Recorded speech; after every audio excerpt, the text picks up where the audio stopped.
সুপ্রিয় শিক্ষার্থীরা, আশা করি সৃষ্টিকর্তার কৃপায় তোমরা সকলেই ভালো আছো। আমি শতাব্দী দাস, সহকারী শিক্ষক, SM মডেল সরকারি উচ্চ বিদ্যালয়। আজ তোমাদের সাথে আমি নবম দশম শ্রেণীর পৌরনীতি ও নাগরিকতা বিষয়ে দ্বিতীয় অধ্যায়ে দ্বৈত নাগরিকতা এবং সুনাগরিকতা নিয়ে আলোচনা করব। প্রথমে আমি তোমাদের সাথে দ্বৈত নাগরিকতা নিয়ে আলোচনা করব। দ্বৈত নাগরিকতার বিষয়টি হচ্ছে এমন, একই ব্যক্তি যদি একই সাথে দুটি দেশের নাগরিকতা অর্জন করে তাহলে সেটি হবে দ্বৈত নাগরিকতা। এই যে দ্বৈত নাগরিকতা হয় বা সৃষ্টি হয়, এর একটি কারণ রয়েছে। সেটি হচ্ছে বিশ্বের যে বিভিন্ন রাষ্ট্র রয়েছে, রাষ্ট্রগুলো নাগরিকতা প্রদানের ক্ষেত্রে জন্মনীতি অনুসরণ করে। সেখানে দুটি পদ্ধতি রয়েছে, তোমরা জানো। একটি হচ্ছে জন্মসূত্র, একটা হচ্ছে জন্মস্থান নীতি। এই যে দুইটা ভিন্ন জিনিস, এর কারণেই মূলত দ্বৈত নাগরিকতা সৃষ্টি হয়। তোমাদের আমি বিষয়টি উদাহরণের মাধ্যমে অনেক সুন্দর করে বোঝাই। ধরো, নাগরিকতা প্রদানের ক্ষেত্রে বাংলাদেশ জন্মসূত্র অনুসরণ করে, অর্থাৎ বাংলাদেশের পিতামাতার সন্তান বিশ্বের যেখানেই জন্মগ্রহণ করুক না কেন, সে বাংলাদেশের নাগরিক হবে। অন্যদিকে মার্কিন যুক্তরাষ্ট্র নাগরিকতা প্রদানের ক্ষেত্রে দুটি নীতি অনুসরণ করে থাকে।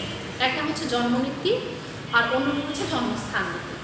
অর্থাৎ জন্মস্থান অনুসারে বিশ্বের যে কোনো রাষ্ট্রের নাগরিকের সন্তান যদি মার্কিন যুক্তরাষ্ট্র এর নিজ ভূমি বা তার দূতাবাস বা বিমান বা জাহাজে জন্মগ্রহণ করে, সে মার্কিন যুক্তরাষ্ট্রের নাগরিক হবে। এখন ধরো, বাংলাদেশে একজন নাগরিকের সন্তান মার্কিন যুক্তরাষ্ট্রে জন্মগ্রহণ করলো। সেক্ষেত্রে সেই যে সন্তানকে জন্মগ্রহণ করলো, সে কিন্তু দুটো দেশের নাগরিক হচ্ছে। জন্মনীতি অনুসারে সে কিন্তু বাংলাদেশের নাগরিকতা অর্জন করছে। আবার জন্মস্থান নীতি অনুসারে যেহেতু সে মার্কিন যুক্তরাষ্ট্রে জন্মগ্রহণ করেছে, সে মার্কিন যুক্তরাষ্ট্রেরও নাগরিক। তাহলে ওই সন্তানটি একই সাথে বাংলাদেশের নাগরিক এবং মার্কিন যুক্তরাষ্ট্রের নাগরিক, অর্থাৎ দুটি দেশের নাগরিক। এখন তোমাদের প্রশ্ন থাকতে পারে, ম্যাডাম, একজন ব্যক্তি সে কীভাবে দুই দেশের নাগরিক হবে? এক্ষেত্রে সমাধান হচ্ছে, ওই ব্যক্তি বা ওই সন্তান যে দুই দেশের নাগরিক, সে পূর্ণবয়স্ক হওয়ার পরে তাকে একটি দেশের নাগরিকত্ব তাকে বেছে নিতে হবে। অর্থাৎ তাকে হয় বাংলাদেশের নাগরিকত্ব বেছে নিতে হবে, না হলে তাকে মার্কিন যুক্তরাষ্ট্রের নাগরিকত্ব বেছে নিতে হবে। এইভাবে পূর্ণবয়স্ক হওয়ার পরে সেই ব্যক্তি যে নাগরিকতা বেছে নিবে, তারপর বেছে নেওয়ার পর অন্য একটি দেশের নাগরিকতা এমনি বাদ হয়ে যাবে। এইভাবেই মূলত যে দ্বৈত নাগরিকত্বের যে সমস্যাটি রয়েছে, সেই সমস্যাটি সমাধান করা যেতে পারে। এখন প্রিয় শিক্ষার্থীরা, আমি তোমাদের সাথে সুনাগরিক নিয়ে আলোচনা করব।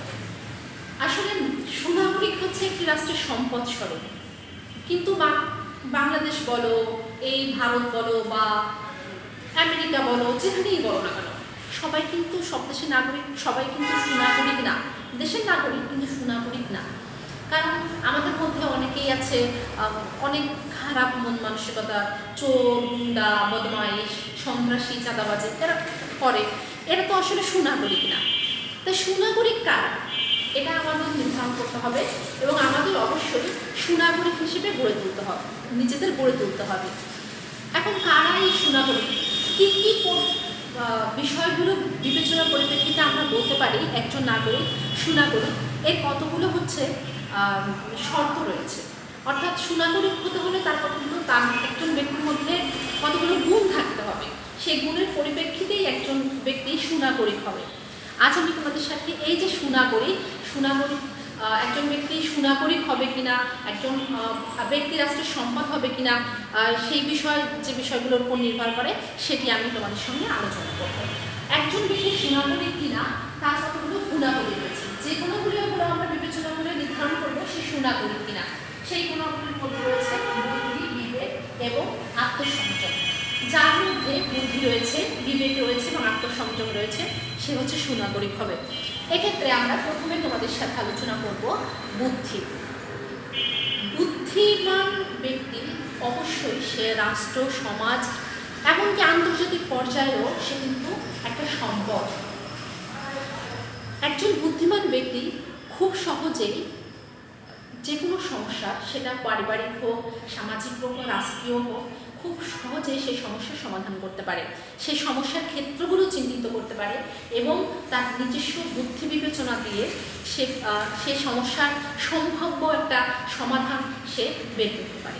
তাই রাষ্ট্রের অন্যতম দায়িত্ব হচ্ছে তার নাগরিককে যথাযথ শিক্ষার মাধ্যমে নাগরিককে বুদ্ধিমান হিসেবে গড়ে তোলা। এখন দেখো, একটা মানব শিশু জন্মগ্রহণ করে কিন্তু বুদ্ধিমান হতে পারে না, সে বিভিন্ন শিক্ষা, জ্ঞান অর্জন, পড়াশোনা করার মধ্য দিয়েই কিন্তু হচ্ছে বুদ্ধিমান হয়ে ওঠে, জ্ঞান চর্চার মধ্য দিয়ে। তো সেক্ষেত্রে রাষ্ট্রকে নাগরিকদের এই বুদ্ধিবৃত্তিক চর্চার সুযোগ সুবিধাগুলো অবশ্যই প্রদান করতে হবে, যার মাধ্যমে একটা নাগরিক বুদ্ধিমান হয়ে গড়ে উঠতে পারে। এরপর রয়েছে হচ্ছে বিবেক। দেখো, একজন নাগরিক বুদ্ধিমান কিন্তু সে বিবেকবান নয়, তাহলে কি সে সুনাগরিক হবে? কখনোই না, কখনোই সে সুনাগরিক হতে পারবে না। একজন বিবেকবান মানুষ সে ন্যায়, অন্যায়, সৎ, অসৎ এই বিষয়গুলোর মধ্যে পার্থক্য করতে পারে এবং তার বিবেক, ভেতরে যে বিবেকটা রয়েছে সেই বিবেকের তাড়নায় সে কিন্তু ন্যায়টা গ্রহণ করবে, অন্যায়টাকে ত্যাগ করবে, সে সৎ থাকবে, সততার ভিত্তিতে সে কাজ করবে। একজন বিবেকবান মানুষ রাষ্ট্রের নিয়মিত কতগুলো কাজ করে, সেগুলো হচ্ছে সে রাষ্ট্রের কর প্রদান করে, সে তার কাজে খুব বিবেকবান থাকে, সে বিবেককে বিসর্জন দিয়ে কোনো অন্যায়, দুর্নীতি এগুলো করে না। যেমন ধরো, একজন বিবেকবান নাগরিক সবসময় গণতান্ত্রিক রাষ্ট্রের ক্ষেত্রে একজন যোগ্য সৎ ব্যক্তিকে ভোট প্রদান করে থাকে এবং সে তার ব্যক্তিগত স্বার্থে কিন্তু নিজের যে বিবেকটাকে বিসর্জন দেয় না। ধরো বিষয়টি আমি তোমাদের খুব সুন্দর করে বোঝাই। ধরো আমি হচ্ছে বিবেকবান নয়, তাহলে আমি কী করবো? আমি কিন্তু বুদ্ধিমান, আমি যথেষ্ট পড়াশোনা করেছি, পড়াশোনা করে এখানে এসেছি, আমি কিছুটা হলেও জ্ঞান বা বুদ্ধি বিবেচনা আমার আছে, কিন্তু আমার বিবেক নেই। আমি আমার ব্যক্তির স্বার্থের কারণে আমি নির্বাচনে একজন অযোগ্য ব্যক্তিকে ভোট দিলাম, আমি এখানে চাকরি করি, বুদ্ধিভিত্তিক চর্চা করি, তোমাদের মধ্যে জ্ঞান বিতরণ করি, কিন্তু আমি হচ্ছে সরকারকে নিয়মিত কর প্রদান করি না, আমি হচ্ছে মিথ্যাচার করি, অসৎ পথে চলি, তাহলে আমি কি সুনাগরিক হতে পারবো? আমার কিন্তু বুদ্ধি আছে কিন্তু আমার মধ্যে বিবেক কাজ করছে না, তাহলে আমি কিন্তু সুনাগরিক হতে পারবো না। তাহলে সুনাগরিক হতে হলে তোমাকে অবশ্যই এবং অবশ্যই বিবেকবান হতে হবে। এরপর আসা যাক হচ্ছে আত্মসংযম। এখন দেখো, একজন নাগরিক বিবেকবান, বুদ্ধিও আছে, কিন্তু তার মধ্যে আত্মসংযম নেই, সে অন্যের মতামতকে প্রাধান্য দেয় না, সে নিজের স্বার্থে খারাপ কিছু করে, স্বজনপ্রীতি করে।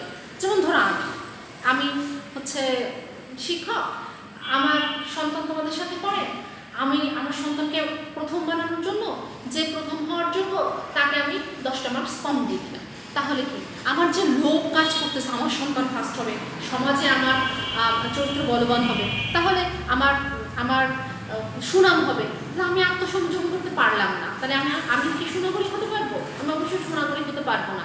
তাহলে একটা নাগরিকের আত্মসংযম থাকতে হবে, সে সকল প্রকার অন্যায় থেকে বিরত থাকবে, দেশের বৃহত্তর স্বার্থে সে ব্যক্তি স্বার্থকে অবশ্যই সে বিসর্জন দিবে। সে একজন আত্মসংযমী, সে রাষ্ট্রের বিভিন্ন ক্ষেত্রে নিজের মতামত প্রদান করবে, নিজের মতামত প্রদান করার সাথে সাথে যে অন্যের যে মতামত রয়েছে সেই মতামত শোনার মতন ক্ষমতা তার থাকবে। ধরো আত্মসংযম বিষয়টা আরও তোমাদের ক্লিয়ার করে বোঝাই।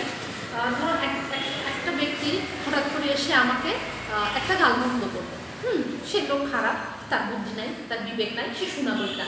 এখন আমি যদি তাকে গালমন্দ করি, আমি যদি তাকে মারি, তাহলে আমার মধ্যে তো আত্মসংযম থাকলো না, তাহলে আমি তো সুনাগরিক হতে পারলাম না। তাহলে আমার মধ্যে বিবেক বুদ্ধির সাথে অবশ্যই আত্মসংযম থাকতে হবে। সেই আত্মসংযমের মধ্যেই আমি দেশের বৃহত্তর স্বার্থে আমার ক্ষুদ্র স্বার্থকে জলাঞ্জলি দেব, আমি স্বজনপ্রীতি, দুর্নীতি এবং সকল প্রকার অন্যায় থেকে নিজেকে সংযম করব, আত্মসংযমী হব। সুতরাং দেখা যাচ্ছে যে একজন নাগরিক যদি দেশের সম্পদ হতে চায়, অর্থাৎ সে যদি সুনাগরিক হতে চায়, তাহলে তার অবশ্যই যে বিশেষ 3টি গুণ অবশ্যই তাকে অর্জন করতে হবে বা তার থাকতে হবে, সেটি হচ্ছে বুদ্ধি, বিবেক এবং আত্মসংযম। যখন একটি ব্যক্তির মধ্যে এই 3টি গুণ সমানভাবে থাকবে, এবং সেগুলো শুধু থাকলেই হবে না, সেগুলো প্রয়োগ করতে হবে, প্রয়োগ করবে তখনই সে সুনাগরিক হবে। এর মধ্যে দেখা যায় যে একজন নাগরিকের একটা গুণও যদি অনুপস্থিত থাকে, যে সে বোকাশোকা পাগল, তাহলে তো সে সুনাগরিক হতে পারবে না। আবার যদি সে অনেক বুদ্ধি আছে কিন্তু সে আত্মসংযমী না, সে সন্ত্রাসী করতেছে, সে চাঁদাবাজি করছে, সে মানুষের তা লুট করছে, ঘুষ খাচ্ছে, তাহলে কিন্তু সে শ্রেষ্ঠ সুনাগরিক হবে না। দেখা যায় যে অনেক অনেক বড় বড় অফিসার আছে, তারা কিন্তু দেশের স্বার্থে, দেশের কল্যাণে, অনেক রাজনৈতিক নেতা আছে যারা দেশের কল্যাণে তাদের বুদ্ধিকে কাজে লাগাচ্ছে, তারা তাদের বিবেককে কাজে লাগাচ্ছে, তারা নিজের ক্ষুদ্র স্বার্থকে ত্যাগ করে দেশের স্বার্থে কাজ করছে, তারাই সুনাগরিক। আবার অনেকেই আছে দুর্নীতি করছে, স্বজনপ্রীতি করছে, ঘুষ খাচ্ছে, এরা অবশ্যই সুনাগরিক না। তো আমি আশা করি প্রিয় শিক্ষার্থীরা, তোমরা যথাযথ শিক্ষা অর্জন করবে, তোমরা সুনাগরিক হয়ে গড়ে তুলবে। সুনাগরিকই হচ্ছে দেশের সম্পদ।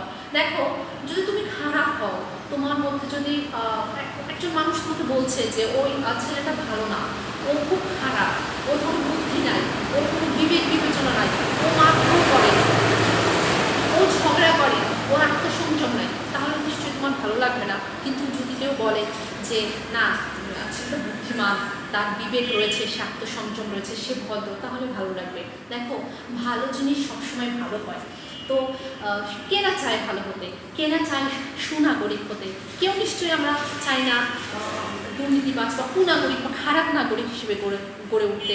তাই তোমাদের কাছে আমার চাওয়া থাকবে, তোমরা রাষ্ট্র প্রদত্ত সুযোগ সুবিধা গ্রহণ করবে, যথাযথ বুদ্ধি ভিত্তিক চর্চা করবে, জ্ঞান অর্জন করবে, এবং সেই সাথে তোমরা ভালো মন্দর পার্থক্য করার চেষ্টা করবে, সৎ কোনটা ন্যায় কোনটা অন্যায় সে বিষয়গুলো অনুসরণ করবে। তোমরা বিবেকবান হবে, হৃদয়বান হবে, এবং তোমাদের মধ্যে অবশ্যই আত্মসংযম থাকবে। অনেক সময় আমাদের মন অনেক কিছু চায় যে আমি এই কাজটা করে ফেলি, আমি এই কাজটা করি, যে কাজটা অন্যায়, যে কাজটা খারাপ, সে কাজটা কিন্তু করা যাবে না। নিজেদেরকে আত্মসংযমী করতে হবে, আত্মসংযমী হয়ে আমাদের দেশের স্বার্থে কাজ করতে হবে। সুনাগরিক যে রাষ্ট্রের সম্পদ, তোমরা সবাই সম্পদ হিসেবে গড়ে তুলবে, আমাদের রাষ্ট্রকে আরও বেশি সামনের দিকে তোমরা এগিয়ে নিয়ে যাবে, এই একটাই আমি তোমাদের কাছে ব্যক্ত করি। প্রিয় শিক্ষার্থীরা, তাহলে তোমরা আশা করি দ্বৈত নাগরিকতা এবং সুনাগরিকতা কী এবং সুনাগরিকের যে গুণাবলী কী সে বিষয়টি বুঝতে পেরেছ। আজ এই পর্যন্ত। তোমাদের কোনো প্রশ্ন থাকলে অবশ্যই আমার কাছে কমেন্টের মাধ্যমে জানতে পারবে। ভালো থাকো, সুস্থ থাকো, ধন্যবাদ।